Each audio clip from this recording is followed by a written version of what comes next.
দেখুন বন্ধুরা, গাঁদা গাছে দেখুন কুড়ি আসতে আরম্ভ হয়ে গেছে। এই সময় প্রচুর পরিমাণে পুষ্টি দরকার। সব থেকে দরকার হচ্ছে পটাশিয়াম, এবং গাছগুলো আরো শক্তিশালী দরকার, কারণ ফুল আসার সময় এদের প্রচুর পরিমাণে শক্তির প্রয়োজন হয়। তাই আমি এই নিম খোলটা বানিয়েছি, তার সঙ্গে হলুদ গুঁড়ো আর একটু শুকনো কলার খোসা।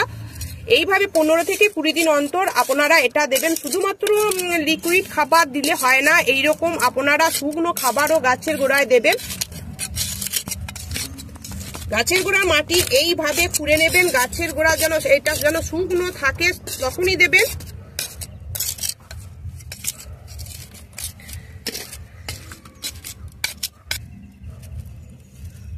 তারপর এই কলার খোসাগুলো আমি দিয়ে দেবো ছোট্ট ছোট্ট করে কেটে।